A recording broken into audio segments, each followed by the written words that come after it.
Welcome to the Gamehouse Overwatch League recap for the first night of Week 2 for the second stage of the series. Let's get into the matches. Dynasty versus Fuel. The night was kicked off with a match between the Seoul Dynasty and the Dallas Fuel.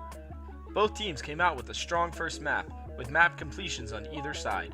The round saw some efficient work by Harry Hook's Mercy and lots of damage dealt by AKM's Soldier 76.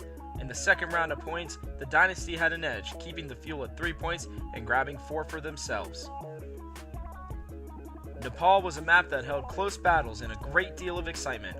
Point A saw the Fuel get to 99%, only for the Dynasty to steal it from them. When the Dynasty got to 99% themselves, the Fuel stole it back and won the first point. Point B saw a similar pattern, with the Dynasty ending victorious. The Dynasty managed to pull out a win in Point C and increase their lead in the match. Map 3 was where we saw Dallas prepare an attempt at a reverse sweep. The Fuel were able to pull off an important map win with Hollywood, giving the Dynasty a run for their money. AKM showed his versatility in this map with his Pharah delivering decisive blows in the Fuel's favor. Map 4 was where the Fuel could continue their successful run and push the match into a Map 5. Unfortunately for them, the Dynasty denied them that chance in overtime. This map saw Munchkin on a killing spree as Tracer in a tense Zenyatta duel between Kusta and Jaehong. The Dynasty won the match 3-1. The second match of the night took place between the Los Angeles Valiant and the San Francisco Shock. Volskaya was the battleground for Map 1 and both teams brought their A-game right off the bat. They were able to pull off a successful grab of both points, but when it came to the extra rounds, one team had that edge. While Kariv was dominant on Soldier 76, the Shock were dominant overall, taking Map 1. Map 2 saw the Valiant quickly righting their wrongs after their loss on Volskaya. LA won Point A on Lijiang Tower and proceeded to prevent the Shock from having Point B and a map win by stealing the point and making the match 1-1. The third map of the night saw the Valiant demonstrating great strength both as a team and individually. Both teams managed to complete their first rounds, but the Valiant managed to pull ahead in the next round. Kariv had a massive play as McCree, and Fade added to the Valiant's success, helping them pull ahead in the match. Gibraltar saw a continuing pattern of points being won and lost.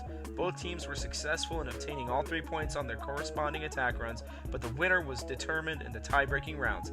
The Valiant only allowed the Shock to take 1 more point, and were successful in grabbing 2 more on their attack run, making the final score 3-1 in the Valiant's favor. The final match of the night featured the other Los Angeles team, the Gladiators, and the Shanghai Dragons. Unfortunately for the Dragons, their new players still have not had their visas approved, and this fact was very apparent in their gameplay. The Gladiators quickly took Map 1 by taking both of their points on the attack run, and playing a defense so strong that the Dragons couldn't even grab one. The first round of the match only featured 1 death from the Gladiators side, and these imbalanced performances persisted throughout the rest of the match. Map 2 saw some great plays from the Gladiators players, namely Asher on Tracer and Hydration on Genji and Pharah.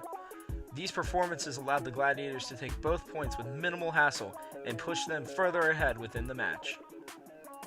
The Goose was on the loose in Kings Row, with Big Goose delivering top-notch Sombra plays left and right. The Gladiators took points 1 and 2 fairly quickly, with the Dragons giving them some resistance on point 3, but ultimately, Los Angeles completed the map. On Shanghai's attack run, they grabbed points 1 and 2, but were held off the last point, giving the map and the match to the Gladiators. The final map of the night showed one final valiant effort from the Dragons. Their defensive strategy gave the Gladiators a rough start to their attack. Unfortunately for them, that strategy could not pull them through the entire map, and it ended with the Gladiators sweeping the Dragons 4-0. Thank you for watching the Gamehouse Overwatch League recap. Keep coming back for daily recaps, and be sure to hit that subscribe button. You can find us on Facebook and Twitter, and from our house to yours, keep it here with the Gamehouse for all your sports and esports needs.